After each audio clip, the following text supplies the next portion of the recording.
Estado Nacional. Muy buenos días, ¿cómo están ustedes? Bienvenidos, bienvenidas a Estado Nacional en este domingo 13 de julio. Estaremos hoy con el fiscal nacional Ángel Valencia, con nuestro panel político y una entrevista al exministro Enrique Correa. Pero partimos, como siempre, con las claves de la semana. Matías del Río, ¿cómo estás? Buenos días. Connie, muy buenos días a todos. Bienvenidos a este espacio de conversación, debate de la actualidad nacional y también lo que queda con el mundo. Y vamos con las claves, porque las amenazas en narco en las Fuerzas Armadas, ketamina, pasta base, bueno, son temas que generalmente no estaban relacionadas y lamentablemente ahora sí. Son sustancias ilícitas que fueron decomisadas a exfuncionarios del Ejército y de la FACH y que realmente encienden las alarmas y una preocupación. El Ministerio Público tiene el caso en sus manos y fijó fecha para audiencia de formalización. Y le decíamos que tiene que ver lo que pasa en el mundo, naturalmente, con un país como el nuestro, que es sumamente abierto e interconectado. El gobierno anunció un grupo transversal de expertos para hacer frente a este anuncio de 50% de aranceles al cobre refinado que anunció el presidente norteamericano Donald Trump a partir del 1 de agosto. Se anticipan nuevas reuniones y acercamientos con el gobierno de Washington. Oposición y oficialismo, ambos, cada uno por su lado, buscan acuerdos para las listas parlamentarias de cara a las elecciones de noviembre, mientras en el oficialismo están cerca de una lista única, incluso con la Democracia Cristiana, que forma parte formalmente del bloque. En la oposición, Chile Vamos se abre a negociar con republicanos. En las últimas horas hemos visto incluso cartas públicas con cierto tono de desesperación de algunos partidos de Chile Vamos por lograr la unidad. Bueno, ya iremos con las claves de la semana, pero partimos con una conversación que tuvimos esta semana con el que fue el ministro vocero de gobierno del primer gobierno de la transición, Enrique Correa, que acaba de publicar un libro, Mi vida, mi historia, junto al periodista Luis Álvarez, y donde entrega su versión de la transición y defiende los 30 años de los gobiernos de la concertación. También lamenta la pérdida, la derrota de Carolina Toá en las primarias. Aquí está la conversación que tuvimos con Enrique Correa. Bueno, estamos y nos ha recibido, nos ha abierto las puertas de su oficina Enrique Correa, junto a Luis Álvarez, el periodista que transforma la historia o que pone en letras en este libro la historia de Enrique Correa, un personaje fundamental de la política, de la transición de los 30 años, de los famosos 30 años, que publica este libro que se llama Mi vida, mi historia. Bienvenidos, gracias por estar aquí con nosotros, Luis y Enrique. Enrique, ¿por qué ahora? ¿Por qué ahora se anima a contar su historia o lo que usted llama desempeño político y profesional? ¿Qué lo motiva? En verdad yo no había pensado escribir sobre mi biografía política. Y la partida de este libro fue mi preocupación por dejar, sí, por escrito y para adelante, mi juicio sobre la transición. Porque en el año 2018, que fue cuando este día empezó a concebirse, se había terminado Bachelet 2, se había declarado que la generación que había gobernado hasta el momento pasaba al retiro y junto con ello la transición era puesta en el paredón. Y naturalmente que pasáramos al retiro eso era una cosa normal y no tan importante. Pero la transición al paredón, eso por lo menos yo no podía admitirlo. ¿No estuvo dispuesto a callar por eso, a callar? ¿Eso fue lo que motivó contar su versión de la historia? Eso fue el hecho que se transformara los años más brillantes de la historia de Chile, porque la verdad es que son los años más brillantes de la historia de Chile, en una historia oscura. Entonces era el mundo al revés. Y yo sentí en muchos de los dirigentes políticos de la época una falta de coraje para defender lo realizado. Porque, claro, ¿la misma gente de la Concertación, su misma generación, o los hijos de la Concertación o la generación intermedia? Prefiero hablar de de algunos de los de la dirigencia política de la época. No tuvieron el coraje de defender lo que ellos mismos hicieron o ayudaron a hacer. Porque esto de haber llevado la transición al paredón tuvo que ver, claro, fue por un lado homicidio calificado de parte de quienes se oponían a este proceso, quienes buscaban reemplazar las fuerzas políticas que lo habían llevado a cabo, pero fue también un suicidio. ¿De parte de quién? De la propia Concertación, de los propios dirigentes de los partidos de la Concertación.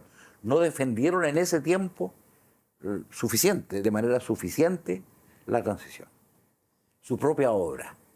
Y cuando uno no defiende la propia obra tiene poco destino. Tiene que conformarse con objetivos pequeños, habiendo sido parte repito, de la etapa o del tiempo más brillante de la historia chilena. Ahora, nunca se planteó ni es una biografía. No. Te he dicho que no es una biografía, ¿cierto?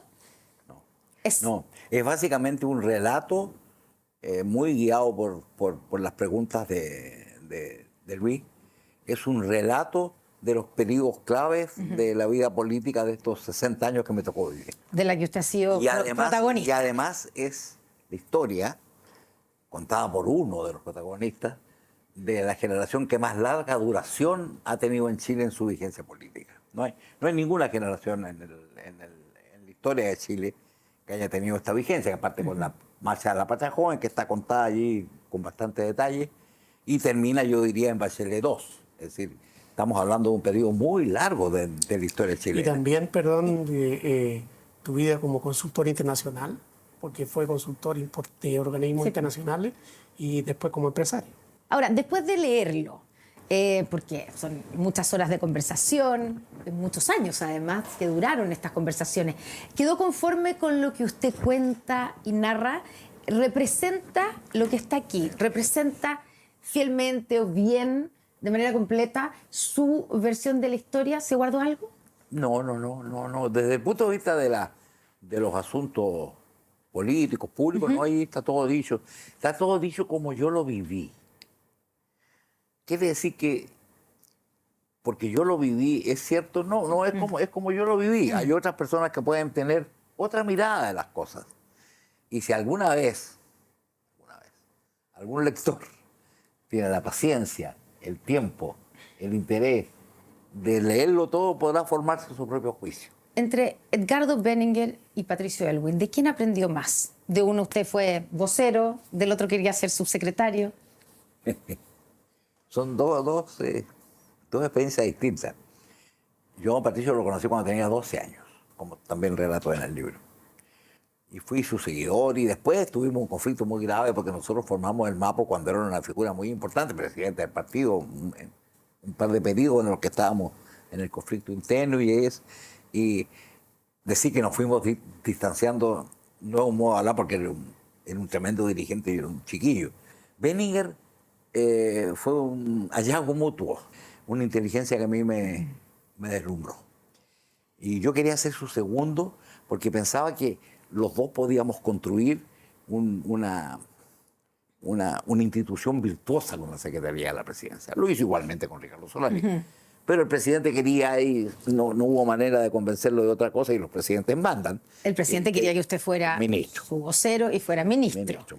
¿Y cuánto lo marcó ser el primer vocero de la Concertación, o sea, el primer vocero de la transición, en su relación con la derecha, con los militares, con sectores que no le tenían mucho respeto?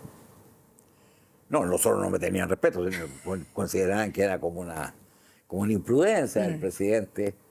Una provocación. Haber puesto a este hombre provinciano, moreno, medio tartamudo, reemplazando a Gonzalo García, que era, conozco harto a Gonzalo García, muy buena persona, pero que era una persona de muy buena presencia.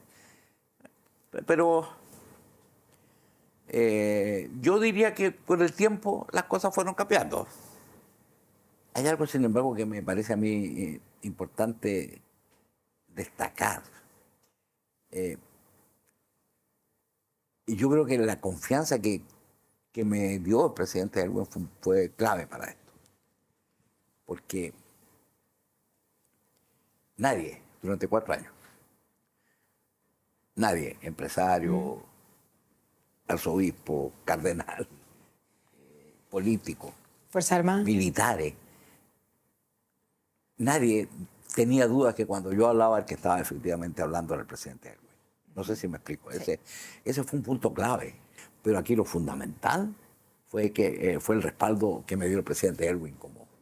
Una acotación, Sí. porque el capítulo más largo del libro es justamente su presencia como ministro vocero, porque la verdad es que uno se da cuenta la cantidad de crisis que tuvieron que enfrentar.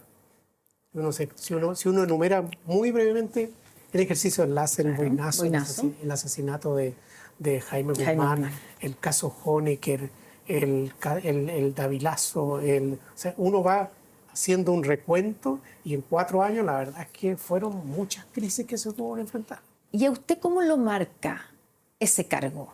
No sé si es el más importante de su vida, pero Sin me duda. imagino que fue fundamental. Sin duda el más importante de mi vida. ¿Sí? No voy a volver a tener un cargo así en mi vida. Es lo más importante que he hecho en política en mi vida. No, naturalmente que me catapultó como un personaje público, que yo no quería ser un personaje tan público, me catapultó como un personaje público.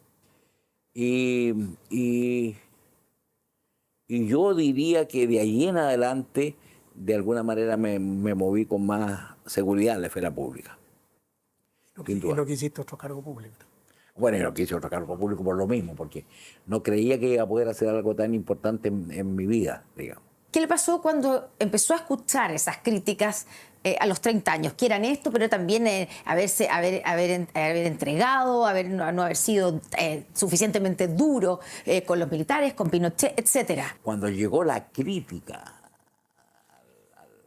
que se insinuó en el primer año de Bachelet 1 y después ya con mucha más fuerza en los años posteriores, todo este grupo, autocomplacientes y autoflagelantes, salieron en defensa en un primer momento de la transición. Después esto se fue debilitando. En el fondo, hay un desconocimiento del rol de crecimiento de la economía. Ese es el punto clave. De ahí se proviene... Ignorancia. De ahí se proviene... No, pues, o probablemente creer... que depende también de los autores que uno lea, porque también muchos de los que fueron líderes han leído muchos populistas latinoamericanos, no tan bien considerados como se pensaría en el mundo intelectual más constituido.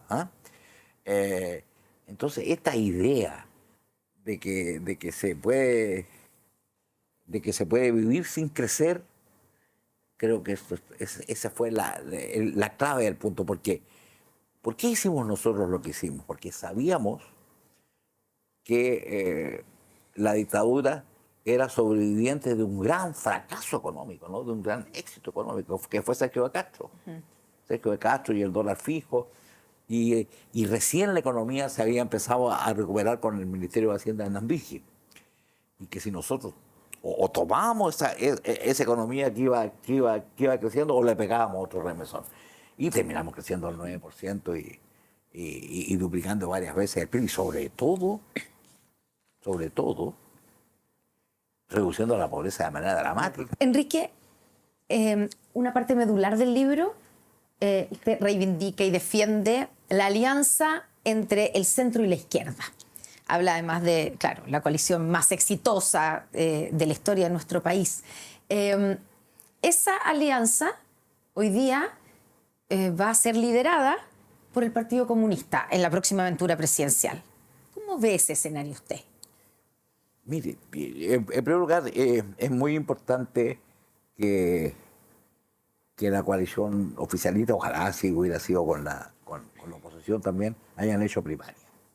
Creo que las primarias son un ejercicio democrático muy importante. En segundo lugar, perdona que lo diga así, no quiero ser lesivo con nadie, pero lamento mucho que nos hayan puesto Carolina Tobar. Pues yo creo que Carolina Tobar representaba esta razón de Estado de la que hemos estado hablando. Esta importancia del crecimiento, del orden público, del orden estatal, en fin. Y yo siento que lo que ha ocurrido en la primaria ha ganado más una candidata que un partido. ¿A qué programa se va a unir esa candidata? Eso no lo sabemos. Si se une a un nuevo intento refundacional, nos va a ir mal otra vez. Si no, habrá que ver. Pero no es una situación en la que nunca pensamos que íbamos a llegar. No sé si me expliqué. Sí. Es decir, aquí no triunfó tanto un partido, sino una candidata. Y hay que ver a qué programa se ata esa candidata. Si se ata al programa original de su partido, esto no tiene destino. Si, sin embargo, ponen en el centro el crecimiento, ahí podemos hablar de otra cosa. Ahora, poner en el centro el crecimiento, perdón, es la última cosa que le voy a decir. No es hablar solamente del crecimiento, porque nosotros estamos con una economía que va creciendo, pero con un crecimiento potencial muy bajo. Sí, y por tanto necesitamos un golpe, un golpe en la economía que nos permita en un año mover la aguja en 1,5 puntos de crecimiento. Y eso solo se logra con inversión. Y la inversión no es solo invitar inversionistas y decir que Chile es un país ordenado, sino que hacer una alianza férrea con los inversionistas. ¿Y usted cree que eso es posible con una candidata del Partido Comunista? Tendrá que hacerlo ella.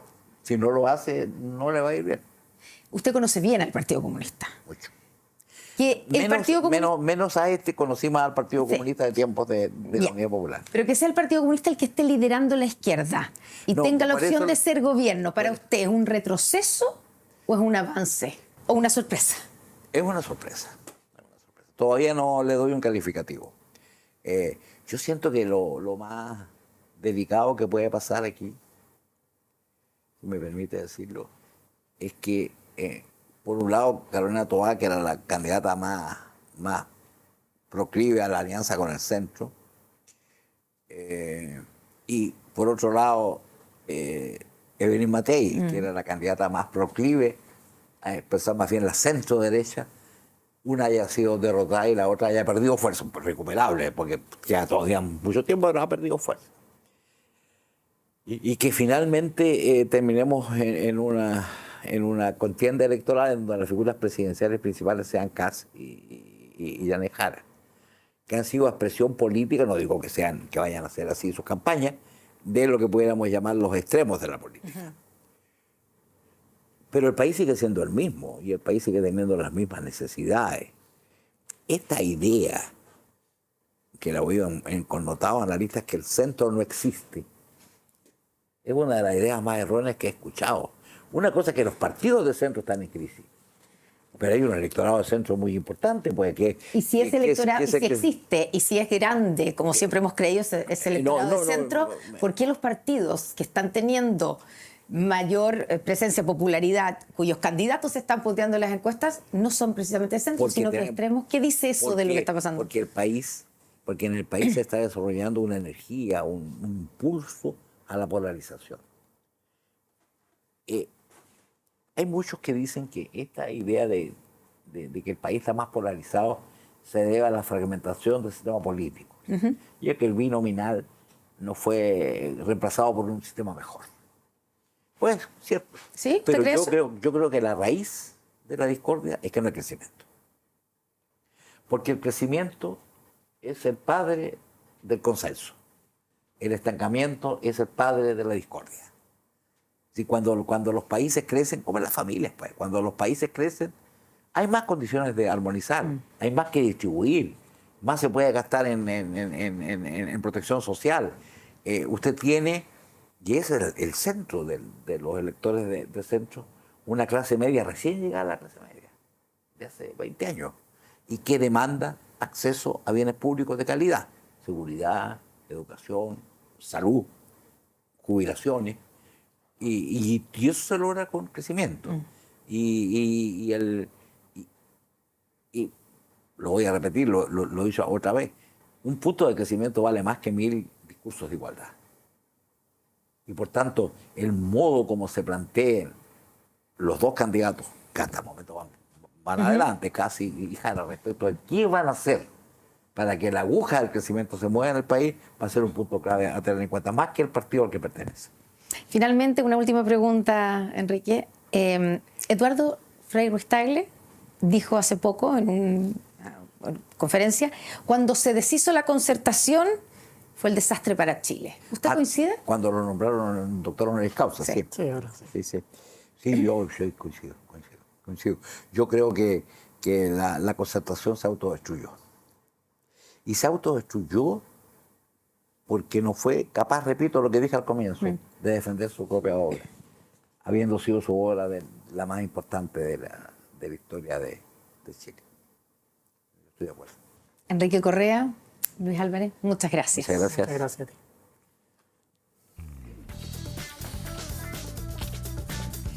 Bueno, ahí están las palabras y la entrevista de Enrique Correa, que habla también de la primaria, del resultado de la primaria y la importancia, él reivindica de que da lo mismo cuál candidatura.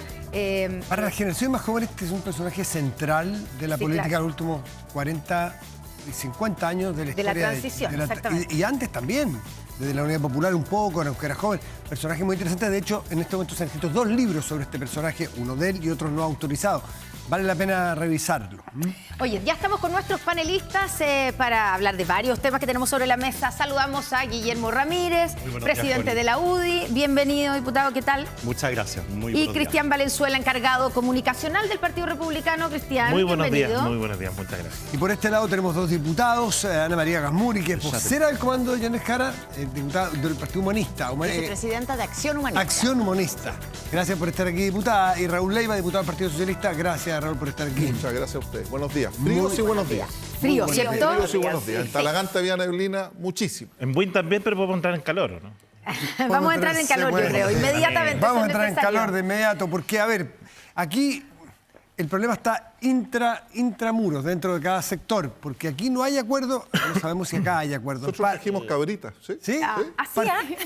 Vimos que llegó una carta, suponemos en el mundo de la fake news que será verdad, y queremos confirmarlo primero. Es una carta de la UDI que habla de manera bastante desesperada, esto lo pongo yo, no lo dicen ustedes, pero el tono sí se lee una cierta desesperación porque el tiempo pasa y los plazos apremian, para llegar a un acuerdo con los republicanos para listas parlamentarias.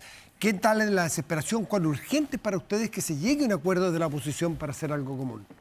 Mira, nosotros mirando hacia el frente nos damos cuenta de que existe una posibilidad, todavía no es cierto, pero que existe una posibilidad de que la izquierda vaya en una sola lista.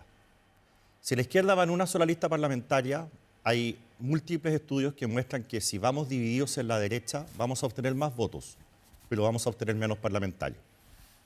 Pero que si vamos juntos, obteniendo más votos, vamos a lograr mayoría en ambas cámaras. De hecho, esa es la razón por la cual la izquierda va en una lista, porque el rendimiento electoral es mejor. No lo hacen porque estén porque estén todos tan contentos de que Jara sea la presidenta o estén en un momento de unidad particularmente la importante. candidata todavía. Bueno, entonces lo hacen porque cuando las listas van unidas por un efecto aritmético del sistema de D'Hondt que tenemos, tienen mejor rendimiento, cuando van divididas tienen peor rendimiento. Eso corre para la izquierda, también corre para nosotros. Y por lo tanto, si ellos van en una lista, a nosotros nos parece una gran irresponsabilidad que teniendo más votación, perdamos el Congreso. Y eso es malo en cualquiera de los 2 escenarios. Eso es malo, o de los 3 escenarios, pongamos los 3 escenarios. Si gana Jara y tiene mayoría parlamentaria, creo que eso es muy grave, particularmente porque hoy día además hay leyes de quórum calificado, o de antiguos quórum calificados que hoy día son de mayoría absoluta. No siguen siendo de quórum calificado, pero de mayoría absoluta, 4/7. No 4/7 como antes. Si es Kast el presidente, o si es Matei la presidenta, ya sabemos cómo es esta izquierda. Ya lo vivimos con el presidente Piñera. Es despiadada, no es patriota, en el sentido que no les importa hacerle daño al país con tal de hacernos daño políticamente. Y por lo tanto, si ellos tienen esa mayoría en el Congreso, va a ser muy difícil gobernar para quien quiere que llegue a la moneda de este sector. Entonces, nosotros lo que estamos pidiendo es un esfuerzo por lograr una lista única, en caso, y esto es importante decirlo, en caso que la izquierda vaya en una. Porque si la izquierda... Solo es que bajo ese supuesto. Lo que pasa es que ir en una lista es un ejercicio muy complicado, requiere hacer muchas renuncias. Renuncias que se justificarían, creo yo, en el caso de que ellos vayan en una lista. Si van en 2, y nosotros también vamos en 2. Obteniendo más votos vamos a tener mayoría nosotros en el Congreso. Por lo tanto, yo no dramatizo el hecho de que vayamos en 2 listas y al frente van en 2 listas. Pero tenemos que estar preparados y tenemos que tener conversaciones previas. Planes A y planes B. Para ver lo que pasa en Clarísimo. sábado. Ahora, la carta es de ustedes, digamos. La carta la mandaron. Sí, no sé ¿Quién la escribió? exactamente. No, en la UDI hay un grupito de personas la escribió. Pero usted es el presidente. Sí, la Sabrá. leí, me pareció bien, me pareció que explica algunas cosas, no sé, en las elecciones parlamentarias no hay segunda vuelta, cosas que muchas veces los chilenos no tienen por qué saber, y por lo tanto creo que apunta hacia lo esencial, que es lo que acabo de decir. Nosotros vamos a tener, de acuerdo a todos los números, el momento político que vive la izquierda, vamos a tener más votos. Por lo tanto, si finalmente tenemos minoría en el Congreso es porque nosotros hicimos algo mal, hay varias no la cosas ciudadanía. que son de acuerdo. O sea, están, me imagino que de acuerdo en que sienten, son optimistas que les va a ir bien, que van a obtener buenos votos. Sí. Sienten que es importante ganar el Congreso, eso es más o menos de perogrullo. En lo que están, no usaron el mismo Excel, no usaron la misma fórmula, porque los números que ustedes sienten que van a obtener les va a rendir menos y ustedes sienten que con los números que van a obtener les va a rendir más. Aquí no hace falta una consultoría, por así decirlo, experta o matemática para poder ver cómo va a funcionar. Es que ahí está el punto central, Matías, y tú lo identificas muy bien. El diputado Ramírez es abogado igual que yo. De hecho, estudiamos el examen de grado juntos. Esa es como Y lo dimos el mismo día. Mire. Pero lo que no sabe la ciudadanía, porque no tiene por qué saberlo, es que el diputado Ramírez además estudió varios años ingeniería. Entonces, de números, de aritmética, de algoritmos, sabe. El problema, a nuestro juicio, y esa es la diferencia fundamental, es que esto no se trata solo de números. No es solo algo que uno pueda colocar en una planilla Excel, sino que tiene que ver con proyectos políticos que son distintos. Y en la medida en que se distinguen de la propuesta de este gobierno, que continúa en la izquierda a través de sus partidos, a través de sus candidatos, es cuando uno tiene que tener cierto respeto a nuestro juicio por la ciudadanía. Esta idea de que uno puede juntarse en una mesa, hacer los cálculos, repartir los cupos, establecer orientaciones solo por un objetivo electoral, creo que hoy día la ciudadanía, y en particular después de la fundamentación del voto obligatorio, que estamos creo, en los últimos días de definición, los diputados pueden saber más si respecto a si va a haber multa, no va a haber multa y a quién le afecta eso, creo que tiene que ver con un cambio radical en lo que es Chile y en cómo votan las personas. Y por lo tanto, al menos a nuestro juicio, de acuerdo a nuestros cálculos, menos expertos que el algoritmo del diputado Ramírez, nosotros creemos que la forma de maximizar la representación de sectores que son muy distintos, porque si le vamos, entiendo, tiene que llegar a un acuerdo, porque todavía no lo ha logrado, con los sectores de centro, con los sectores de muchos de centro-izquierda que cruzaron para el rechazo hacia este sector de acá, que no tienen poco y nada que ver con la gente de la derecha más tradicional, la derecha más firme. Entonces, y lo mismo de sectores de allá que no tienen mucha coincidencia con Evópoli, con otros sectores de centro o de centro-izquierda. De hecho, Entonces, Evópoli no está de acuerdo en ir con una sola lista con ustedes. Y entiendo que parte de Reina también. Pero ¿cuál es el punto central? Nosotros creemos que de esa manera, con 2 listas, independiente de lo que haga la izquierda, se pueden maximizar no solo los votos, sino que también los escaños, pero también ofrecerle a la ciudadanía proyectos políticos distintos. Yo creo que eso es lo fundamental de esto, en la medida en que sea una competencia no adversarial. O sea, cuando uno lee hoy día al jefe de campaña de Evelyn Matei en una entrevista en el diario decir que el adversario de Chile Vamos es José Antonio Kast, ahí es donde está mucho más equivocado, porque te dicen eso por una parte y después te quieren invitar a tomar tecito para juntar y repartir cupos. Yo creo que eso no es el camino Las dos cosas no van. Pero solo para entender una cosa, Cristian, porque tú partes diciendo que no todos son los números, no todo es la planilla Excel. Entonces, eso significa que están dispuestos ustedes a ir, digamos, en 2 listas y que eso signifique eventualmente menos parlamentarios electos. No, yo estoy convencido. Para mantener esta idea de que no todos son los números y que son propuestas diferentes y por lo tanto a la gente hay que darle la posibilidad de 2 listas diferentes. No, es que lo que yo digo es que no todos son los números porque en el pasado todos esos cálculos también han sido erráticos. O sea, este mismo discurso, no sé si la misma carta y fue actualizada, se dio pocos días antes del 7 de mayo del 2023. Cuando decían los republicanos, por ir divididos al Consejo Constitucional, van a lograr el peor desastre de la derecha y le van a dar la mayoría de la izquierda. Y no pasó eso. Y yo no estoy diciendo que vaya a pasar lo mismo, pero estoy diciendo que al menos nosotros creemos en nuestra aspiración, sin perjuicio de que en ciertos lugares uno pueda conversar respecto de pacto de omisión y otras cosas. Pero cuando uno tiene un track legislativo, por ejemplo, donde han habido diferencias entre los diputados republicanos, nacional libertario y social cristiano con los de Chile Vamos a lo largo de todo el periodo. 40 horas, royalty minero, retiro, la reforma previsional. Tú le vas a decir, mira, ¿sabe qué? Hagamos borrón y cuenta nueva, tomémonos las manos y salgamos juntos a bailar. Se podría hablar a este lado de la mesa. ¿Puedo responder una cosa pequeña? De verdad, están comiendo 10 la vida acá, 10 segundos, 10 segundos. Porque Ya yo creo llevamos que 3 la paquetes. diferencia... Perdona, Esto es una discusión filosófica, disculpa, no. colegas, pero... mira, si aquí yo creo que las diferencias están claras. Yo solamente querría hacer 2 precisiones. Primero, Paulsen cuando dice que Kast es el rival, a lo que se refiere es a que lamentablemente no tenemos un escenario en el que puedan pasar los 2 candidatos de derecha a segunda vuelta. A eso se refiere. Ya. Pero nuestro rival político es la izquierda. El Partido Republicano ha repetido muchas veces que no hay que confundirse, que el adversario es la izquierda. Y eso se tiene que notar. Porque si vamos en 2 listas, el que saca más escaños es la izquierda. Hay que hacer carne esto de que el adversario es la izquierda. Entonces, y por que lo no diga tanto, que el adversario es José Antonio Kast, porque creo que eso es un error. no, bueno, estás mal fraseado, te lo concedo. Pero te aclaro inmediatamente acá cuál es el sentido de la frase. Que no podemos pasar a segunda vuelta a los 2. Hay más invitados a este debate, hay pero gente de la creo que quedan claras las izquierda. diferencias y nosotros no perdemos la esperanza de que si ustedes finalmente van en una lista, nosotros podamos hacer lo mismo. Preguntémosle aquí a la oposición, digamos al oficialismo. A la ¿La oposición tienen tan de- fácil ustedes en esto? Bueno, aquí- ¿Van a lograr ir en una sola gran lista? Yo creo que antes de eso, la verdad es que lo que estamos viendo aquí es justamente el problema que enfrenta la derecha hoy día, ¿no? O sea, no lograron hacer primaria, no lograron ponerse de acuerdo y vemos que son proyectos muy distintos y que la verdad es que es difícil pensar que vayan en una lista única con diferentes candidatos presidenciales. Es muy complejo y una definición que tienen que tomar para la primera vuelta. Entonces, Ya, pero en el caso de ustedes, en el Ana caso de María, nosotros- también hay diferencias. O sea, hay gente del socialismo democrático. ¿Cómo han votado en Sí, este A ver, pero perdón, primero logramos ponernos de acuerdo por una primaria, con 4 candidatos, ¿cierto?, dentro del arco progresista, ya ganó Janet Jara y hoy día están todos ordenados detrás de esa candidatura y estamos hoy día construyendo un programa de consenso, colaborando, o sea, no tenemos los problemas que tiene la derecha hoy día al frente, estamos trabajando en unidad, estamos apuntando a una lista única y todos bajo este liderazgo de Janet Jara. Ya, pero- Entonces, el sector está mucho más ordenado a pesar de nuestra diversidad y entendemos nuestra diversidad como riqueza que aporta a esta Es construcción que ese es el común. punto. Yo no estoy diciendo que piensen todos igual. Si lo que pasa es que tienen probablemente las mismas diferencias, tal vez más, que entre estos 2 sectores, propuestas. Yo creo que menos, ¿ah? Bueno, Yo creo que- pero tienen Sí, diferencias, por supuesto. y han sabido y han podido ponerse de acuerdo. Esa es la gracia. Diputado Leiva, van a poder ponerse de acuerdo en una sola lista y eso, por ejemplo, al Partido Socialista, que primero, que no, digamos, tenían diferencias y han tenido diferencias importantes con el caso de la candidatura de Janet Jara. Lo explicitó la candidata Toá en su momento. Sí, y además han tenido votaciones súper diferentes en el Congreso. ¿Son capaces, digamos, de tener una lista común?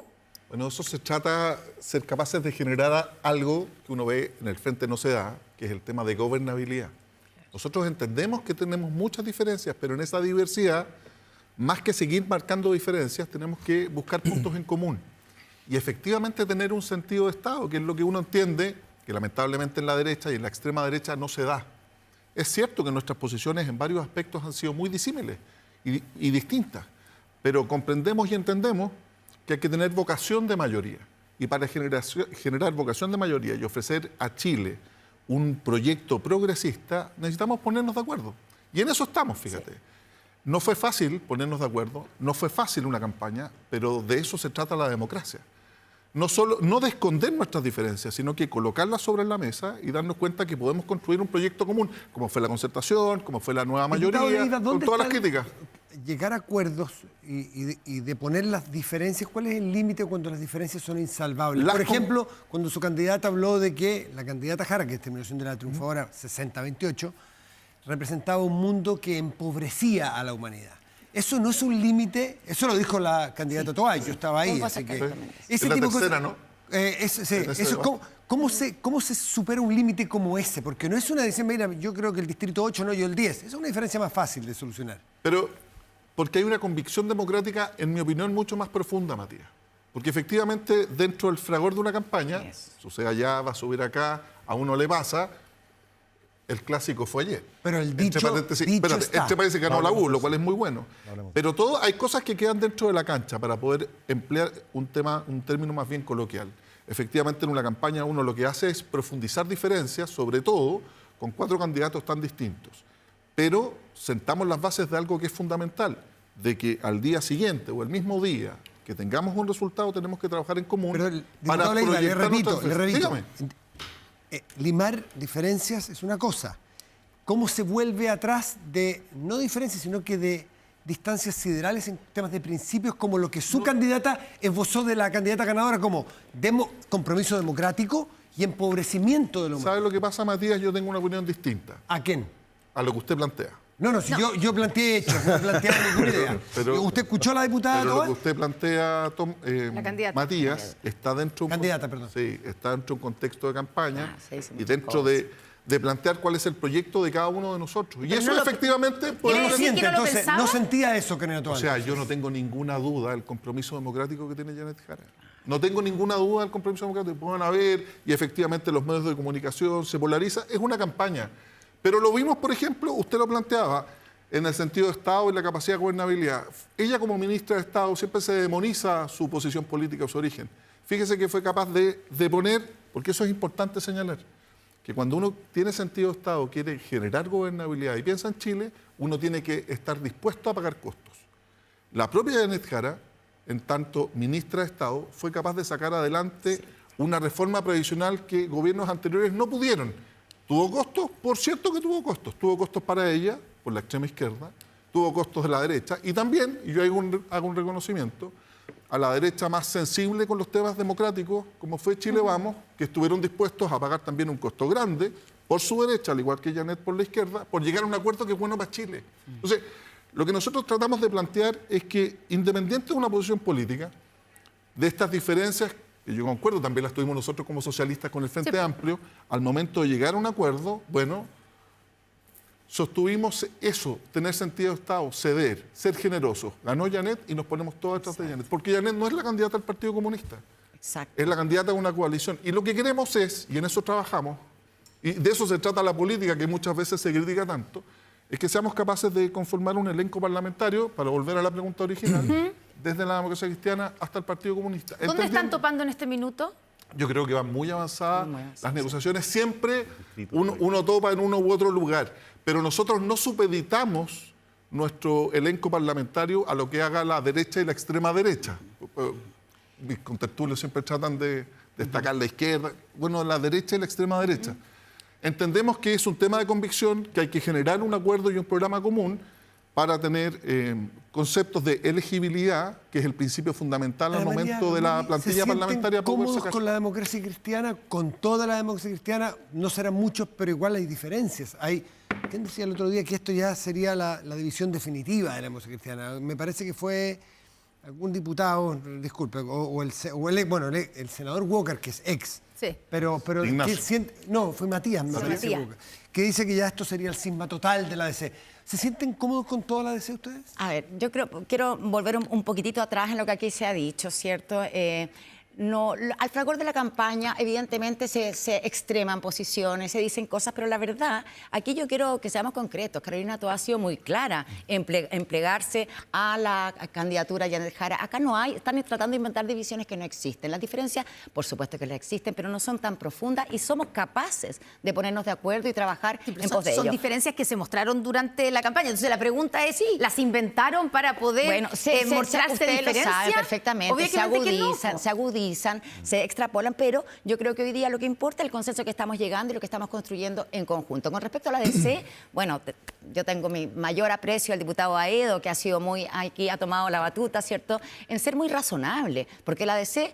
La verdad es que si no entra en esta alianza en que estamos construyendo, de alguna forma desaparece parlamentariamente, así lo ha dicho el propio diputado Aedo. Tenemos a Yasna Proboste, tenemos a la vocera Laura Albornoz, o sea, claramente el liderazgo de la DC y respetamos los tiempos. En su Consejo General el 26 van a tomar definiciones, pero estamos bastante confiados y tranquilos porque aquí estamos haciendo una construcción colectiva O sea, ustedes con calma, esperan que reflexiva. en su junta del 26 Así es. la DC decida Así como es. partido Así es.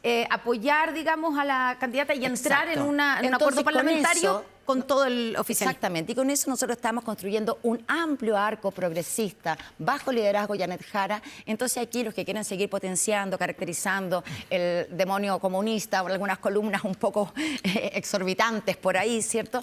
La verdad ¿Te refieres es a la columna de Cristian Valenzuela? A varias columnas de Guau, Cristian dice Valenzuela, pero bueno, en fin. Pero yo me siento emplazado. En fin, no, pero está bien, está bien. Le alabo su pluma bien fantasiosa, bien lírica, así bien impresionante. Pero, Muchas gracias, diputada. Pero la verdad es que un poco distinto a la postura que uno ve en los paneles. Pero aquí estamos construyendo unidad. Tenemos experiencia en hacerlo previamente y hoy día es eso con mucha calma, sin apuro, porque tenemos un camino bastante más despejado que lo que ha podido avanzar la oposición. Y que además, yo escuchaba con mucha atención al Guille, que está intento de construir una lista única, pero si tienen diferentes candidatos presidenciales, la lista única es más difícil aún, ¿me entienden? ¿No? Entonces, la división que vemos en la oposición yo creo que es bastante profunda y radical y bastante Solo irreconciliable. un punto al respecto, porque No No, hace yo también- sentido lo que están diciendo de lograr una unidad, porque ahí sí que tienen diferencias. Sí, pero es que aquí hay una conversación que me parece que intencionan desde algunos sectores chilenos y es legítimo.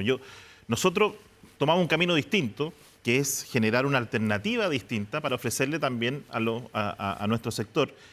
Hoy día se presentó finalmente un preacuerdo y hoy día se concreta el pacto entre el Partido Republicano, el Partido Nacional Libertario, el Partido Social Cristiano, donde cada partido depuso sus intereses legítimamente, está bastante equilibrado en la división y generamos un bloque conjunto que representa a un sector de la oposición, que me parece legítimo hacerlo. Y yo creo que el llamado hoy día, más que seguir insistiendo en fórmulas que algunos quizás le acomodan, es que también se pongan de acuerdo con los sectores de centro. O sea, aquí el gran ausente en esta discusión es el acuerdo que yo creo que Chile Vamos tiene que tener con demócratas, tiene que tener con amarillos, que representan a sectores más... ¿Con demócratas y amarillos, Cristian? ¿Cómo? ¿Se sienten cómodos, como le plantea yo la diputada Gamur, se sienten cómodos con la ADC? ¿Ustedes se sienten cómodos cediendo y conversando con los amarillos? Yo acá incluso me siento súper cómodo conversando con distintas personas, pero es distinto eso llevarlo a un pacto electoral. Bueno, eso, y nosotros me refiero tenemos a pacto electoral, y tenemos objetivos que quizás son distintos. Nosotros hemos recalcado hasta el cansancio que nuestro objetivo hoy día no es derrotar a Evelyn Matei, no es derrotar a Janet Jara en particular como persona, sino que derrotar el proyecto político fracasado de este gobierno que se sucede en esta coalición que están ampliando, porque hoy día Chile tiene prioridades que son urgencias determinantes, como son la seguridad, la inmigración ilegal, el progreso económico, que eso está en cuestión. Pero, y por lo tanto Cristian, nosotros miramos hacia allá y construimos nuestra base electoral en base a eso. Después de escuchar a este sector, y con todas las diferencias que pueden tener y que las mostraron durante la campaña y todo, dicen, nos podemos poner de acuerdo. Cuando uno escucha acá, cuando te escucha a ti, dice, en el fondo ustedes sostienen que las diferencias son tan grandes porque tienen proyectos políticos diferentes que no pueden, no es que no pueden, no quieren ponerse de acuerdo porque son diferencias insalvables. No, Entonces, ¿por qué? porque tenemos una aproximación distinta a cómo tenemos que derrotar a la izquierda para recuperar el país que hemos perdido. Ese es todo el punto. Es de estrategia. Ahí cuando Es un problema el diputado de estrategia, porque el diputado cuando dice nos junta la vocación por la mayoría. Yo creo que es la vocación por el poder. Se tienen que rescatar lo que tienen hoy día en el gobierno, los cupos parlamentarios y un poco en esa desesperación generar la convergencia para poder aritméticamente resolver esto. Nosotros hoy día creemos que el objetivo, y especialmente hablándole a las millones de personas que regularmente no votan, hoy día ellos no están esperando pactos unitarios, discursos falsos de apariencia, sino que están esperando respuestas y soluciones concretas a los problemas que tienen. Yo creo que la gente lo que quiere, o las vecinas y vecinos que nos están viendo, es que se pongan de acuerdo y sean capaces de sacar nuestro país adelante en función de nuestras diferencias. Y a lo mejor va a ser medio complejo lo que voy a plantear, pero qué distinto hubiera sido, para nosotros incluso, si la derecha y la extrema derecha se hubieran puesto de acuerdo en tener un proceso común de primarias. A lo mejor este tema sería muy distinto. Ese ejercicio realmente democrático y profundo es importante, independiente de las diferencias, y eso es lo que se evidencia acá. Y efectivamente no son capaces de generar gobernabilidad, en mi opinión, la derecha y la extrema derecha, porque son incapaces de ponerse de acuerdo. Porque claro, hay muchos partidos políticos, acá pasa lo mismo, y acá tenemos legítimas diferencias, por cierto, pero las ponemos en función de Chile. La analogía está sobre la mesa. Sí. ¿El gobierno actual genera gobernabilidad? Sí. ¿Logró hacer primarias para llegar al gobierno? ¿Todos los que están hoy día en el gobierno? Logramos hacer primarias, logramos ¿Hubo estar ahí. primarias? Por cierto. No, pues anterior. ¿Cómo? No, si Cuando ustedes no el presidente participaron en las Boric, primarias. cuando el presidente Boric Ah, ganó, está ¿logró hablando hacer de primarias? Pero fíjese usted lo que hizo el Partido Socialista al día siguiente de esas primarias donde fuimos excluidos. Porque nosotros no pensamos, como dice Cristian, y ahí me siento aludido, no es un tema de poder, es generar... Mira, es generar gobernabilidad. La gente lo que dice, y estos paneles también, y otros paneles dicen, oye, mientras más peleen, mejor. La gente quiere que peleemos menos y nos pongamos de acuerdo más. Le dice el punto diputado Leiva, Por eso. es que lo que les pasa a ellos, que se ha hablado ya profusamente de la incapacidad de ponerse de acuerdo... Y esperamos seguir hablando de eso. ¿Qué les pasó a ustedes hace 4 años? Y ustedes lograron ganar la elección y generar un gobierno Pero, que queda por eso, Pero hay una porque fíjese diferencia. usted, Matías, que al otro día, el Está Álvaro bien. Elizalde, que era presidente del Partido Socialista, nos pusimos a disposición del gobierno para generar y construir que un saben gobierno que ellos no sin se pongan... ningún tipo de El condición. que pierda de ellos a lo mejor se puede poner al servicio del que gana. O sea, si fuera así, en buena hora. Ah, ya. Lo que Ok. nosotros queremos es que a Chile le vaya bien Claro. con proyectos distintos. Claro, si el punto es que no es una condición para sí la es. gobernabilidad, parece ser, porque ese Pero es el punto que... evidentemente es que una mejor. propuesta unitaria, en que está todo siempre. ordenado, nos da mayor gobernabilidad. Y yo creo que, detenerme un segundito, porque efectivamente yo creo que para nadie es indiferente que hemos vivido un fenómeno con Janet Jara, ¿no? De alguna manera esta candidata excepcional, con atributos excepcionales, ha logrado una conexión, logró una identificación y ha logrado, ojo, no solo la conexión ciudadana, sino que justamente su liderazgo de convocar a todos los sectores en buena lid, honestamente, a poner nuestras diferencias sobre la mesa con el foco en construir. Y eso lo estamos viviendo ahora y nos da una gran tranquilidad. Y eso nos da un escenario mucho mejor aspectado que incluso cuando enfrentamos este periodo del presidente Boric, porque ya entramos como una coalición grande, unificada, y con el propósito, ¿saben qué?, de rescatar lo mejor de lo que ha sido esta administración, que ha sido tan bloqueada por la oposición, y seguir avanzando en la urgente necesidad de nuestro país en un gran consenso unitario. La gente hoy día quiere tranquilidad, un liderazgo positivo, un liderazgo que ¿sabes qué? Que hable con cariño. Yo siento que la ciudadanía está cansada de los conflictos inflados, de los malos tratos, de los golpes de la mesa. Creo que eso es fundamental. Y hoy día eso es lo que conecta con la ciudadanía chilena. Quiero poner otro tema sobre la mesa. No, pero puedo porque... Por supuesto, Sí, por dele, supuesto. dele, dele. Estoy No, diciendo que ya. Guillermo Ramírez después voy a Es que los preguntar. minutos se los comió al principio. Sí, Guillermo. pues ahí lo gastó Dale todo. nomás, juegue. el doble, pero está bien. Diputado, El cálculo diputado. aritmético. Solamente, a ver, acá hay una confusión. Decir que son proyectos políticos distintos no es lo mismo que decir, por lo tanto, tenemos que ir separados en listas parlamentarias. Uno puede tener proyectos políticos distintos e ir en una misma lista parlamentaria. De hecho, nosotros no estamos pidiendo que ningún candidato presidencial se baje. O sea, las personas van a poder elegir entre distintos proyectos en la elección presidencial y luego también van a poder elegir entre un candidato republicano o un candidato UDI en esa lista única parlamentaria. No desaparecen las diferencias por el hecho de ir juntos. Es evidente que si fuéramos lo mismo estaríamos en el mismo partido. Y es tan obvio lo que estoy diciendo que pase lo que pase, en el Congreso vamos a tener que trabajar juntos. Si gana Janet Jara, una persona que tiene una formación marxista, vamos a tener que trabajar juntos en el Congreso si queremos frenar las malas reformas que van a proponer. Yo estoy convencido que Belín Matei va a ganar la presidencial y por eso estoy tan preocupado de tener mayoría en el Congreso. Si nosotros ya vivimos lo que es gobernar con minoría 2 veces con el presidente Piñera y lo que nos hicieron. Y yo estoy convencido, yo sé que Cristian Valenzuela está convencido de que va a ganar José Antonio Kast. Lo dice siempre, él cree, de verdad cree que va a ganar José Antonio. Entonces yo no puedo entender Estamos trabajando que para no eso. le quieran dar una mayoría a José Antonio Kast en el caso de que llegue a la presidencia. Sí creen, pero ellos creen que por otro camino se llega a esa mayoría. Claro. Bueno, entonces todos los centros de estudio, las universidades, nosotros y la misma izquierda estamos equivocados cuando decimos que la unidad permite un mejor rendimiento electoral. Entonces, ¿cómo se explica esta porfía de los republicanos? Bueno, ¿sabes? eso es justamente lo que a nosotros nos cuesta entender. Tenemos... Ustedes más que menos que los conocen, así que... Porque, de nuevo, en la municipal pasada, en gobernadores regionales, con la excusa de que había segunda vuelta, no fuimos unidos. Resultado, al menos 2 regiones, Ñuble y Los Ríos, se perdieron en manos de la izquierda, porque nosotros obtuvimos más de el 40% de los votos. En conjunto, lo que nos habría permitido ganar en primera vuelta. Se requería el 40% para ganar en primera vuelta. ¿Y quién se vio beneficiada? La izquierda. Entonces, cuando se dice mi adversario es la izquierda, eso tiene que tener un correlato en los hechos. Y eso es lo que nosotros estamos pidiendo. Porque lo que queremos es finalmente, perdón la palabra que voy a usar, puede ser polémica, yo quiero democráticamente, electoralmente, perjudicar lo más posible la opción de la izquierda. Se entiende. Quiero que tenga la menor cantidad de Se escaños dijo, posible en el democráticamente y electoralmente. Muy brevemente. Hizo la aclaración. Y antes de cambiar el tema, pero Sí. muy cortito, es que como mi adversario sí está en la izquierda temporalmente, la referencia a la diputada Muri, que dice el liderazgo positivo de Janet Jara, las emociones y todo eso, efectivamente yo creo que hay algo de eso, pero para nosotros al menos, Janet Jara es un nuevo rostro del mismo fracaso. ¿Ah? ¿Y por qué tiene que ver con eso? Porque este gobierno, como el diputado Leiva lo ponía, de la gobernabilidad y todo eso, yo creo que ha sido lo más ingobernable posible. Así es. Y los resultados están a la vista. Entonces, esta idea de que vamos a tratar a los delincuentes con amor, que tenemos que tener compasión por quienes rompen nuestras reglas, de que la inmigración ilegal hay que regularizarla toda, yo creo que ahí está la diferencia de esta elección. No en el cálculo ni en la fórmula electoral para sacar ciertos resultados. Tiene que ver con los proyectos de país.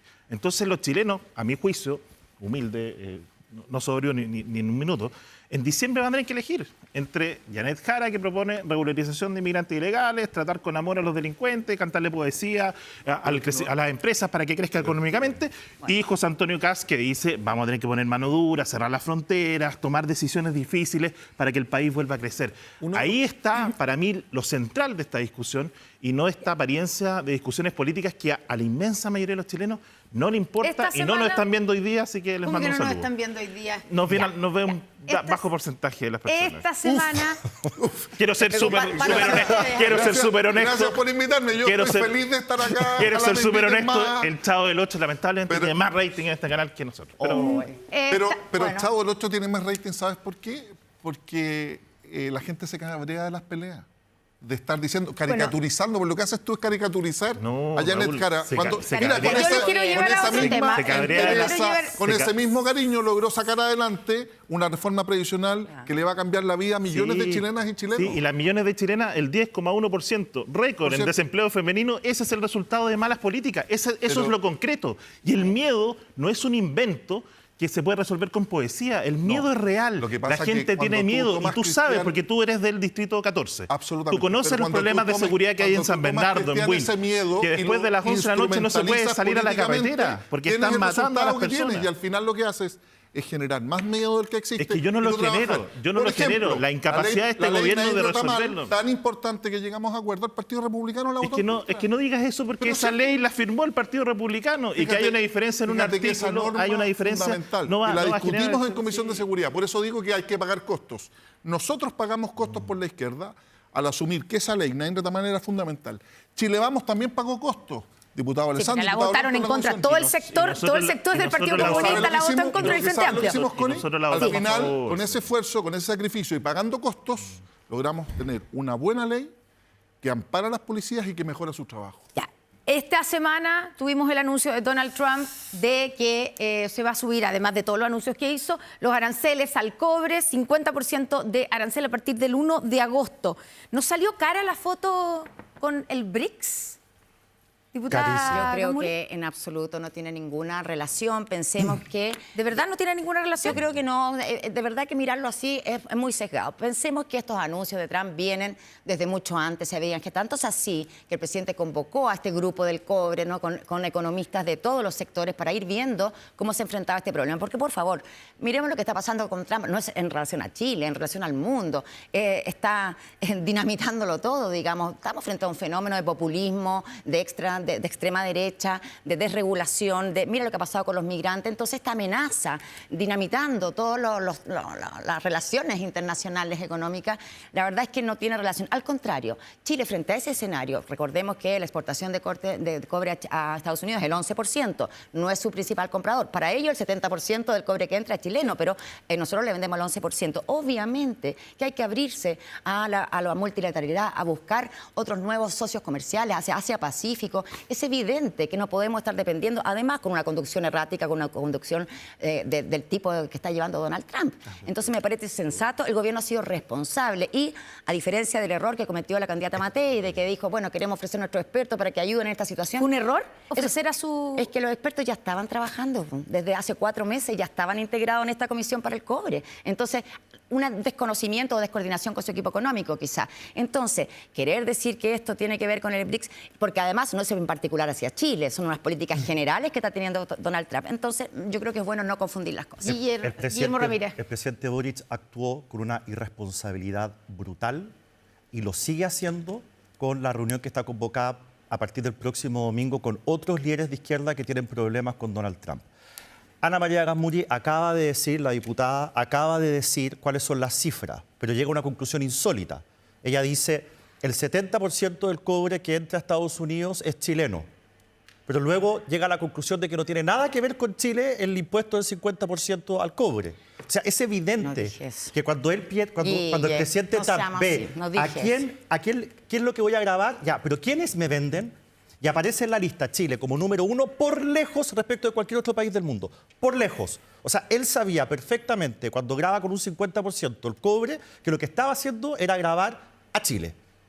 Y eso tiene una explicación evidente, que es que el presidente, además habiendo sido advertido diplomáticamente por Estados Unidos, igual va al BRICS, que no sirve para nada. Ya, o sea, que ¿te no hay crees que la sirve foto con para nada. con Es el un- grupo del BRICS, Así es. donde fuimos invitados? Porque no, es no un es que... gustito ideológico del presidente Boric que se va a volver a repetir a partir del próximo domingo cuando reciba a el presidente de España, que está en serios aprietos, con lo cual también lo ayuda a él porque cambia el cumbre foque. de líderes corruptos.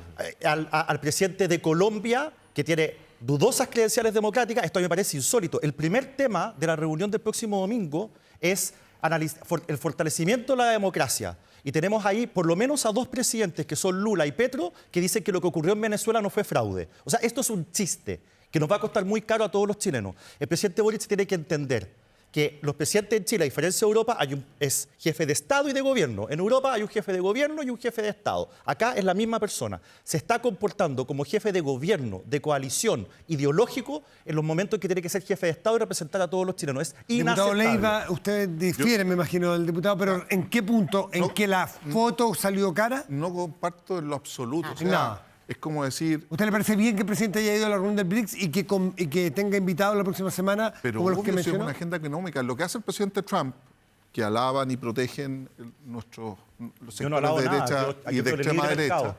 toma una decisión que es un tuit, pero hay que distinguir varios aspectos. Lo que se está grabando es un arancel a la importación de cobre, es cierto.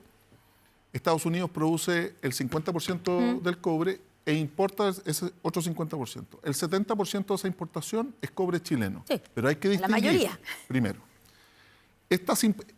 el gravamen al cobre no tiene nombre y apellido, dice cobre. Sí. Todavía falta bajar la línea, por eso hay que tomarlo con calma. En primer lugar, no distingue si es cátodo, que es lo que exporta principalmente Chile, cobre refinado o concentrado, para distinguir. Sí. Porque lo que está haciendo Estados Unidos, y eso es peligroso y a mi juicio constituye un error para todo el cobre, es que efectivamente va a aumentar el valor de los insumos necesarios para producir. El cobre de Chile es el cobre de más alta calidad del mundo. Está libre de oxígeno y tiene bajo porcentaje de azufre. Y por consiguiente, todos los cables, toda la tecnología de punta requiere de ese cobre purísimo Ya, que es el pero de Chile. eso hay que convencer a Pero lo Donald que le quiero Trump. plantear, no sé si hay que convencerlo por lo siguiente, Connie, si usted me permite. Para otro mercado. La demanda de cobre a nivel mundial crece un 3%. En cambio, la oferta, la producción de cobre está estatizada. Hay que ver qué es lo que pasa.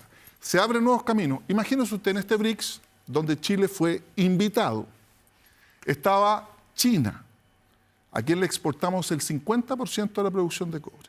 Estaba India, que es un país que tiene mayor población que China y que está a puertas de una gran industrialización y va a ser el mismo fenómeno chino que hace 20 años. Hay que estar ahí. Está Brasil, a quien le exportamos el 10%. No es que Chile haya sido parte de los BRICS, fue como invitado. Y si efectivamente hay una oportunidad de diversificar nuestras exportaciones, particularmente de Codelco, hay que estar ahí, Diputado sobre Leiva, todo en hace- India. Recuerde usted que India Sí. tiene 1.460 millones de habitantes. Es que hay dos Fuimos- formas de asociarse Dígame. con India y hechas por el mismo presidente. Una, viajar, como lo hizo el presidente Boric hace cosa de un mes y medio, Sí. buscando Y me exactamente, correspondió acompañarlo, fíjese. buscando Eso está exacta- Fue extraordinario. buscando Eso está exactamente lo que usted dice, buscando ampliar, profundizar las relaciones económicas. Pero el tema es que en el BRICS también está Irán. Bueno, pero si usted tiene, primero nos formamos No parte del significa BRICS. nada en el contexto geopolítico de la actualidad. En lo que absoluto. esté Irán. No, son negocios, creo Pero yo. usted no lee New York Times, The Washington Post, The Economist. Irán está en un artículo, en cada edición hay un artículo sobre Irán y la relación conflictiva con Estados Unidos. Entonces sería que yo no podría asociarme ni con Brasil, ni con China, Pero si ni le acabo, con de, India. le acabo de decir que con India Por eso- hubo un viaje especial a Por India eso nosotros, aplaudido por todos. Matías, por eso nosotros no tenemos relaciones comerciales directas con Irán, sino que cuando usted trata de generar una diversificación de exportación y viene un primer ministro tan importante como el indio y es invitado a un foro de negocios, es importante estar ahí. Me parece importante diversificarlo, sobre todo como va a crecer India. Y en esto Porque si no vamos a volver a los mismos cuestionamientos de siempre. Sí, en esto tenemos consenso y esta situación del cobre hay que enfrentarla con la máxima unidad y explorar todas las situaciones que nos permitan abrir nuevos mercados. Y en ese sentido yo creo que el presidente Boric ha sido muy responsable y además secundado con mucha unidad. Entonces, nos extraña esta postura. Pero ¿de qué unidad estás hablando si se junta solamente ahora el domingo con gobernantes de izquierda? ¿De qué unidad estás Estoy hablando? hablando de la unidad no se acá comporta como interna. jefe Nos de tenemos Estado. que ir. Pero No es me que la está conducción de entendiendo. las relaciones Guille. internacionales, Guillermo, y Corresponde en eso, de verdad, Pero tiene que yo hacerlo pido bien. mayor unidad. Está bien, a eso estamos hablando de la pero Guillermo se requiere Ramírez, unidad. Raúl Leiva, Ana María Gasmuri, muchas gracias por estar con nosotros durante esta Muchísimas mañana. gracias. Y veremos si se ponen de acuerdo para la próxima.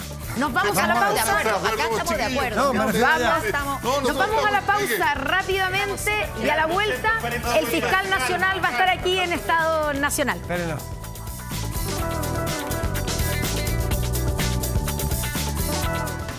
Ya volvemos con Estado Nacional, con el auspicio de Protéjase de la delincuencia con TPY, vigilancia en tiempo real de cámaras de seguridad con audio disuasivo para su empresa. Alarmas TPY con cámaras conectadas a su smartphone y botón de emergencia móvil para su hogar. Use usted la próxima víctima y contrátelos en tpy.cl. Bueno, y lo habíamos anunciado, está con nosotros aquí en el estudio el fiscal nacional Ángel Valencia. Fiscal, gracias por estar con nosotros aquí en Estado Nacional. Buenos días. No, al contrario, muchas gracias a ustedes por la Fiscal, invitación. muchas gracias por acompañarnos. Oiga, vamos directo al grano. Han pasado muchas cosas y tenemos muchos temas, pero solucionada la contienda de competencia en el caso Fach, donde hay 5 funcionarios detenidos por trasladar droga, que según sabemos es ketamina, en un avión militar. ¿Por qué era importante que el caso quedara en manos del Ministerio Público y no de la Fiscalía de Aviación? Bueno, primero, una apreciación general, primero porque es lo que la ley establece. Pues es siempre adecuado que eso cumpla con lo que la ley establece. Nos parece que... Pero no era lo que creía la Fiscalía de Aviación. De hecho, hubo que hacer un... Desde nuestro punto de vista, la ley era bastante clara y tal como he manifestado en otras oportunidades. Este es el tipo de delitos en los cuales es importante actuar con rapidez. Por lo tanto, es necesario que los procesos de trabajo, los criterios estén muy claros para que no tengamos tironeos que entorpezcan la investigación. Ahora, mire, el Ministerio Público es una institución especializada del Estado de Chile para el combate del narcotráfico, del crimen organizado y de otros delitos graves. La Fiscalía de Aviación tiene una función especial establecida en la ley para los efectos de los asuntos que son propiamente militares, pero no tienen ni las capacidades, ni la formación, ni la especialización para la cual fue creada el Ministerio Público, ¿no? En consecuencia, considerando la gravedad de la amenaza, la gravedad de los hechos, la naturaleza misma de los delitos que necesitan ser investigados con prontitud, no cabe duda de que la intervención inmediata del Ministerio Público era lo más apropiado, Ministerio Público Civil, pero cosa bueno, que no ocurrió, fiscal, perdone y quiero preguntarle, Que es porque un usted hecho- dice es la un hecho rapidez, público. está hablando de la rapidez y dice era necesario que inmediatamente interviniera. Eso no pasó porque se produjo esta contienda. pero en ese caso en ¿Cuánto- particular, Ya. recuerda que en los casos relacionados con el ejército no hemos tenido Sí, ningún por supuesto, problema. pero en este caso, ¿cuánto o cuán valioso es el tiempo que se perdió acá en esta contienda? O que ganaron los narcotraficantes. Exactamente. Eso lo va a decir en definitiva la investigación. Una vez que... ¿Pero ya- se perdió tiempo? Sí, por supuesto que se perdió tiempo. No cabe duda que se perdió tiempo, sí. Creo que discutir sobre el particular no tiene sentido. Ahora, el daño que produjo esa pérdida de tiempo al esclarecimiento de los hechos se va a poder establecer finalmente cuando la investigación se cierre. No podemos saberlo con detalle hoy día ni con precisión, pero no cabe duda que nuestras posibilidades de éxito para esclarecer los hechos y para perseguir un delito de esta naturaleza son siempre mayores en la medida que las autoridades competentes y especializadas intervienen con la mayor prontitud. No todo el mundo está perfectamente enterado. Se conoce este tema, se produce esta contienda de competencia que la Fiscalía de la FACH, de la Fuerza Aérea, estimaba que ellos debían seguir adelante, la Fiscalía Regional entraba para acá, que ellos debían seguir adelante con la investigación. Hubo una contienda de competencia y quedó en el Ministerio Público. A eso nos referimos. Pero, ¿cuántos días fueron esos? Y en la práctica, cuando se está determinando la contienda de competencia, ¿ustedes están completamente aislados de la investigación o igual se puede hacer un seguimiento para no perder ese tiempo? No, la fiscal Steiner, desde que tuvo conocimiento de la existencia de un hecho que revestiría carácter de delito, abrió una investigación.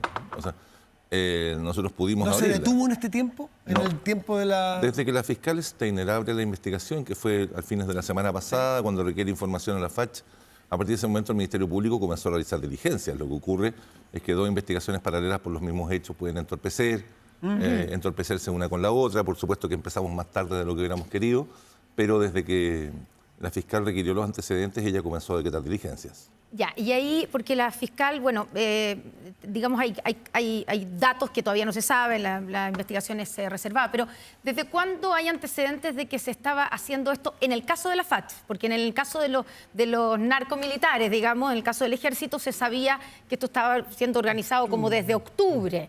En este caso, ¿hay antecedentes de que, por ejemplo, hubo más traslados de droga anteriores a este o desde cuándo se organizó esto? Sí, tal como en otras ocasiones, yo lamentablemente no puedo entregar la información, es una información que es reservada. De todos modos, el próximo martes hay audiencia de formalización que se encuentra agendada por parte del Juzgado de Garantía de Iquique. En esa oportunidad, la fiscal, en caso de que esa audiencia no sea reservada, en una audiencia pública va a entregar información acerca de los hechos que se están imputando a estas personas, ¿no? Entonces, ahí podríamos conocer más de los antecedentes que la Fiscalía estima que pueden hacerse públicos. Ya, pero usted ahora, dijo... no cabe duda, eso, no es que no quepa duda, a ver, que eso puede ser una exageración, pero sí, ahora ya hablando en abstracto, ocurre con mucha frecuencia en estos casos, en casos de esta naturaleza, de que bandas de este tipo, que bandas que se dedican a este tipo de delitos, prueban rutas, ¿no? Y van aumentando los volúmenes de lo que trasladan en la medida que van asegurando que son rutas, van constatando que son rutas seguras. Entonces, es perfectamente posible, plausible pensar que aquí pudo haber traslados previos. Pero no quisiera especular. El día martes, cuando se formalice investigación, la fiscal regional de Tarapacá va a poder transmitir, hacer público aquello que se puede hacer público. Hay una coincidencia temporal y institucional. Me refiero a que Fuerzas Armadas y en el mismo tiempo hemos conocido de la opinión pública hechos de distinta índole. Pero la pregunta es si es que lo que vimos de la FACH, lo que vimos del Ejército, tienen a juicio de ustedes y dada la experiencia en la zona algún hilo conductor que pudiera ser desde personas de esas instituciones conectadas en alguna parte o un ente externo que esté operando como con distintos brazos a través de estas Fuerzas Armadas. Hasta donde yo tengo conocimiento y que pudiéramos informar, porque no puedo hacer una afirmación de esa naturaleza. De hecho, me parece ya que son dos incidentes que habría sido ingenuo pensar que no iban a producirse, ¿okay? Que no podían producirse, considerando la actividad criminal que se produce en la frontera norte con el narcotráfico, las funciones que hoy día están cumpliendo las Fuerzas Armadas en la zona. Me parece que era ingenuo pensar que esto nunca iba a pasar. Pero de ahí a afirmar de que haya redes y que esto es una actividad que involucra muchísimas más personas, que sube en el alto mando y en la estructura, en la organización y en la estructura de las Fuerzas Armadas, me parece que todavía... ¿No hay espacio para pensar que hay algo sistémico, sino más bien excepcional? Especular sí, pero pensar que en base a antecedentes confiables que tengamos, nosotros hacer una afirmación pública de esa naturaleza me parecería irresponsable de parte nuestra, como está de moda Chespirito, que no panda el cúnico, porque son síntomas graves, son síntomas preocupantes, pero son síntomas de un fenómeno que puede presentarse, que sabíamos que podía presentarse, consecuencia que preocupa, pero que no es algo de lo que nos podamos decir que nunca imaginamos, y que las instituciones tenemos que reaccionar de la forma como se espera que reaccionemos. Ya, o sea, ¿usted descarta que las Fuerzas Armadas, que el Ejército o la FACH estén infiltradas por el crimen organizado? No he dicho eso. No, lo que estoy diciendo es que no tengo ningún antecedente para sostenerlo, que no es lo mismo. Pero no lo descarta entonces. Es que no podría... ¿Hay una posibilidad de que nuestras Fuerzas Armadas estén infiltradas por el crimen organizado? Lo que ocurre es que si hablo desde el punto de vista de las posibilidades, yo tendría que afirmar, por el contrario, que tengo la plena certeza, ¿me explico? Y no puedo tener esa plena certeza. Lo que sí puedo decir es que uno no puede hacer esa afirmación basado solo sobre estos incidentes. Fiscal, ¿está detrás del caso de la FACH el Tren de Aragua? Pero, disculpe, pero para no instalar quizá una zona gris, tenemos una relación de cooperación en la zona, o sea, muy valiosa. Si pudimos instalar la Oficina de Atención en Colchane o la Fiscalía de Frontera en Colchane, fue por la colaboración del Ejército para poder contar con un espacio y poder hoy día tener presencia de la Fiscalía en Colchane. Con mucha frecuencia, los fiscales de Arica, de Tarapacá, Antofagasta, tienen vínculos de cooperación con las Fuerzas Armadas. Que la FACH trabajamos de manera muy fluida con el Ejército, particularmente, que es el que tiene más roles. ¿Y en el caso de la Fuerza Aérea de Chile, sienten ustedes que tuvieron una actitud colaborativa? Yo creo que lo que yo estimo es que la Fuerza, no tengo motivos para pensar que el fiscal de aviación no actuó con los antecedentes con los que cuento de buena fe intentando aplicar el derecho. Lo que ocurre es que creo que estaba muy equivocado, nomás y menos pareció desde el principio. ¿Tren de Aragua está detrás de todos estos casos? Es una posibilidad bastante alta, es bastante probable porque en general lo que hemos dicho es que detrás del tráfico, porque detrás lo que hemos podido constatar en el Ministerio Público en el último tiempo es que el tráfico de ketamina en territorio nacional está asociado de manera muy importante o muy frecuente a la actividad de bandas venezolanas que están relacionadas con el Tren de Aragua. Entonces, si aparece ketamina, ¿okay? Uno tiene motivos fundados para presumir que detrás de eso puede estar esa organización. Ahora, por lo tanto, estamos hablando, sí, del crimen organizado detrás, entonces uno podría imaginar que estos 5 funcionarios que están detenidos, que van a ser formalizados el martes, son solo una parte del eslabón. O sea, alguien tiene que proveer de la ketamina y alguien es el destinatario de esa ketamina en Santiago. Bueno, por eso nos parecía tan obvio que no podía ser de competencia de la justicia militar. Es obvio que esto provenía, no es tan obvio, pero en lo que era esperable que ocurriera, ¿no es cierto? Era que esto proveniese desde fuera un cuartel de la aviación. Nadie pensó, hoy día, afortunadamente en Chile, nadie dio por hecho que el laboratorio que elaboraba o procesaba la ketamina se encontraba dentro de un cuartel de la Fuerza Aérea. O sea, hoy día todavía vivimos en un sentido común que indica que eso no está pasando. ¿Me explico? Aunque, claro, usted me dice que lo descarta absolutamente, bueno, pero esto no es prueba, no hay verdad científica, pero por supuesto la primera hipótesis, la más probable es que eso no pasó así. Entonces, por eso dijimos, oiga, mire, esto es altamente probable que sea de la justicia civil y no de la justicia militar. Dados los antecedentes públicos que se manejan, ¿a usted le parece que estamos en una posición en que haya que obligar o al menos extender la obligación de miembros de las Fuerzas Armadas que tengan constantes exámenes de consumo de droga, de pelo, lo que fuera, o que a estas personas estén sujetas a un levantamiento del secreto bancario más fácil que un ciudadano común y corriente? Esas son decisiones que tienen que tomar las Fuerzas Armadas, pero yo creo que sí ¿Ayudarían en las investigaciones? Pero yo creo que sí es importante en Chile, mire, voy a ir un pelito, disculpa, quizás no voy a responder directamente, pero creo que es importante que hoy día reconsideremos la forma como puede afectar o amenazar la seguridad nacional y cómo dependiendo de cómo la entendamos, ¿no? Y la seguridad para la estabilidad institucional, para nuestra democracia, la amenaza del crimen organizado.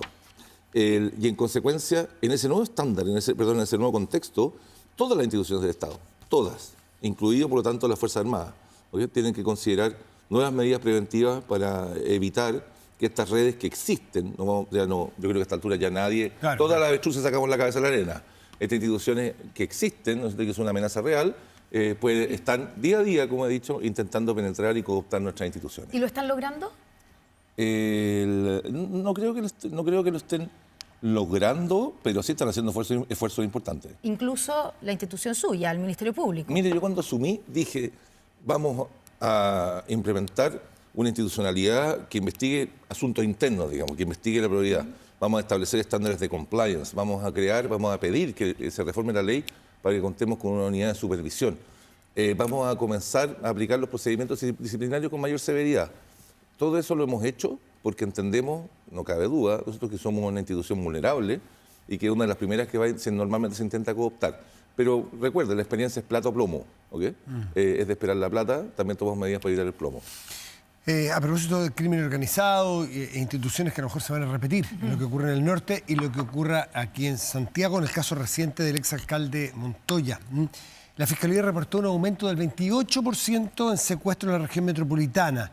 Hubo una semana donde hubo más secuestros que homicidios. ¿Estamos frente a un hecho aislado o a una tendencia y a qué se debería? La cifra que hizo pública el fiscal Barros es una primera aproximación. Es una primera aproximación al aumento de los homicidios, de los secuestros extorsivos en la región metropolitana. Las cifras oficiales las vamos a entregar ahora en los próximos días, que surgen de un informe de la División de Estudios que compara el periodo 2022, 2023 y 2024. Y además incorpora las cifras del ecometropolitano, del proyecto ecometropolitano, porque nos parece del primer semestre del 2025, porque efectivamente tenemos un problema con el aumento de la incidencia de los secuestros extorsivos en la región metropolitana durante el primer semestre del 2025. Afirmar lo contrario es tapar el sol. ¿En lo cuantitativo o también en lo cualitativo? Es decir, distintas personas han sido blancos de esos secuestros extorsivos. El estudio va a arrojar si efectivamente uno puede sacar conclusiones desde el punto de vista cualitativo, ¿ok? Pero lo que uno empieza a ver, yo recibo reportes diarios acerca de los principales incidentes policiales y también de los procedimientos de ECO metropolitano. Y también recibo informes periódicos sobre el resto del país, de la actividad de ECO, y efectivamente uno empieza a advertir en el modus operandi propios de bandas extranjeras, que comienza a intervenir también bandas chilenas. ¿A quién están secuestrando ahora, fiscal? Porque el propio fiscal Barros dijo que había un cambio en el perfil de las víctimas. Los números de la división de estudios van a mostrar eso. Los números lo van a mostrar. Es una percepción, una apreciación del fiscal Barros. Yo prefiero remitirme a los números. Pero sí comenzamos a ver con más frecuencia, ¿okay?, desde el punto de vista ya de las apreciaciones personales. Esta es mi apreciación personal. Cruzo dedos para que el informe tenga números similares, ¿no? Pero uno comienza a advertir. Primero dijimos, ¿no?, que en los secuestros, había aumentos de los secuestros, pero todavía eran, no sé si recuerdan, algunos meses atrás, que los secuestros más frecuentes eran todavía al nivel de la pareja. ¿Se acuerdan? Sí. No, ni siquiera los extorsivos, ¿no? Eran normalmente hombres que secuestraban a su expareja. Había violencia de género involucrada por medio. Lo que hoy día hemos visto es que comienza a aumentar la incidencia. Y también antes era entre bandas y antes entre bandas extranjeras. Así es. Y comienza a aumentar el volumen de los secuestros extorsivos y además comienza a aumentar aquellos que son atribuibles al crimen organizado. Y al mismo tiempo que aumentan los secuestros, ¿es efectivo que los homicidios están disminuyendo? O sea, hasta acá, ¿sí?, hasta acá hemos tenido cifras que son compatibles, ¿okay?, con mantener la tendencia que teníamos el año pasado. Mantenerla, pero no bajarla, como ha dicho el ministro de Seguridad. Es que la tendencia, recuerda que fue a la baja. Sí. Recuerda que hemos ido mejorando. Uno quisiera que fuéramos mejorando de manera mucho más sostenida y más profunda, ¿no? Pero, se va a confirmar con las cifras una tendencia a la muestra deterioro, pero nos queda un semestre completo. Nos quedan fiestas patrias, fines de semana largos. Yo no quisiera cantar victoria, vamos en camino, me quedo con la cifra 2024. Al paso mencionó usted que hay bandas chilenas que están participando también en los secuestros extorsivos. ¿De qué se trata? ¿Por qué no nos profundiza un poco más ese tema? O sea, lo que nos llama la atención es que, al menos en un par de incidentes recientes, ¿okay?, de secuestros extorsivos cometidos por chilenos, comienza a haber más violencia, una violencia en la ejecución del delito con la que no estábamos familiarizados para ese tipo de imputados. ¿Okay? Una suerte como efecto imitativo, ¿no? Efecto imitativo. Esperamos que eso nos instale. Fiscal, tenemos otro tema que hablar, pero no quiero dejar pasar. Lo escuché en una entrevista en CNN y usted dijo que el Estado no tenía el control de las cárceles. ¿No lo tiene en Chile hoy día? Si entendemos por control total, que el Estado sea capaz de evitar que desde las cárceles se delinca hacia el exterior o se controle la dirección de los delitos, que al interior de las cárceles no se esté delinquiendo, ¿ok?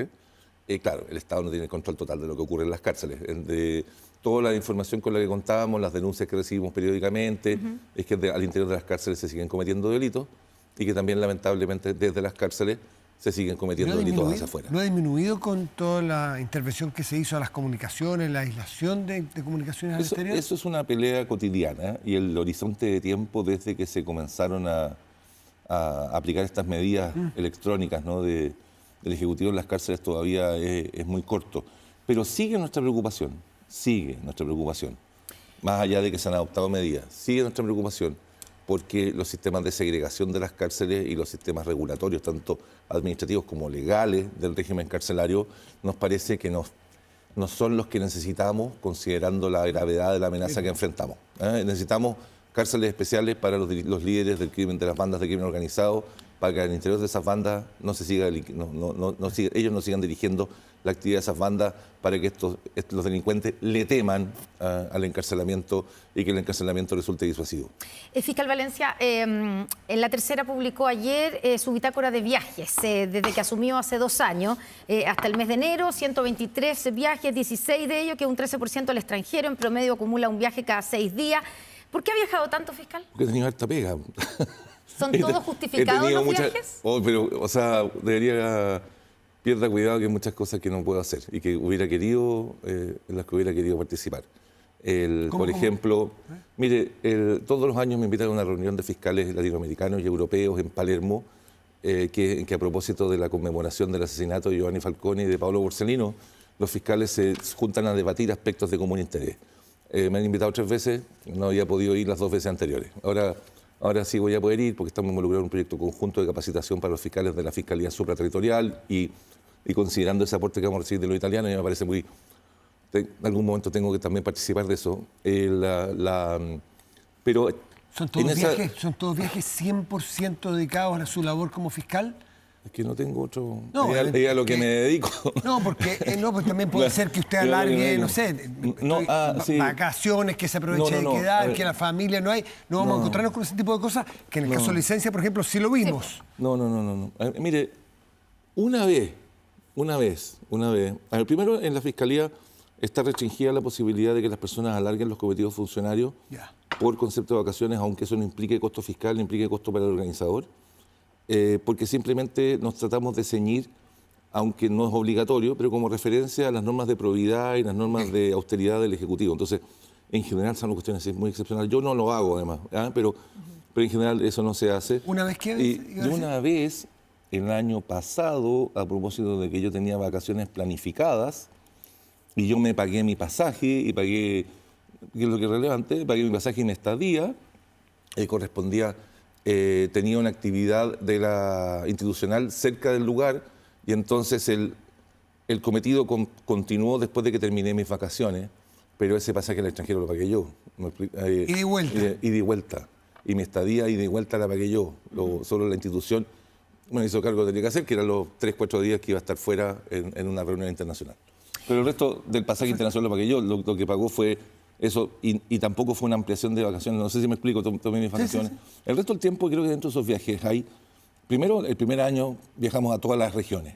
Estuvimos en todas las regiones del país en el primer año, teníamos que estar en todos lados, habíamos tenido problemas de RGP, teníamos problemas serios en la institución, estuve en todas las regiones. Junto con eso, bueno, para bien, para mal, el Congreso está en Valparaíso. Por lo tanto, cada vez que uno sale de Santiago se cursa un cometido funcionario, porque uno sale y en consecuencia dentro de eso, muy probablemente están todos los viajes a Valparaíso para los efectos de tramitación legislativa.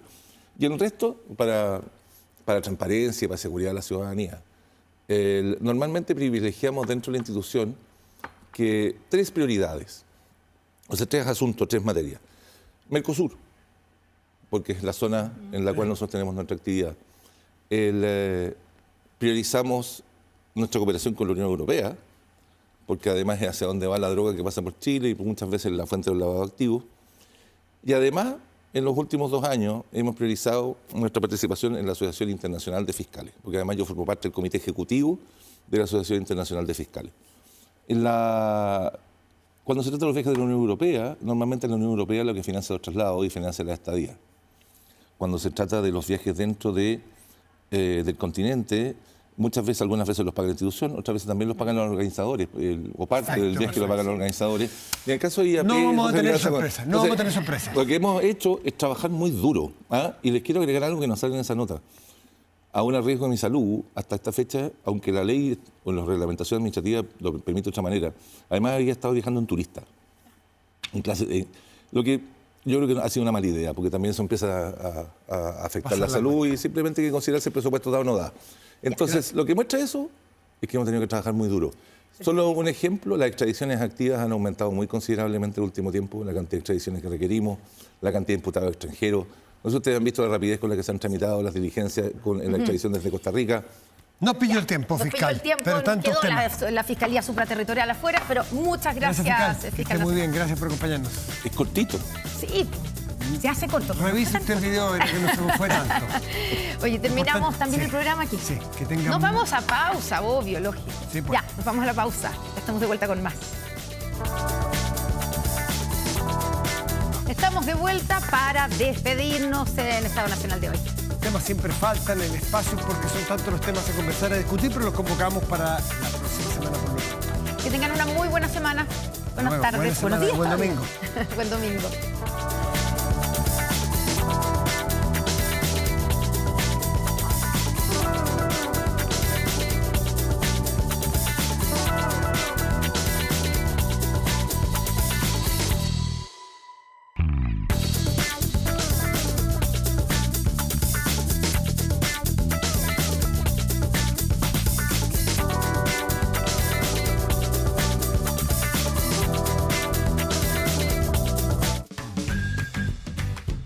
Con el auspicio de Te Pillé, no grave robos, evítelos. Y hace bien ver NTV. Hemos presentado Estado Nacional.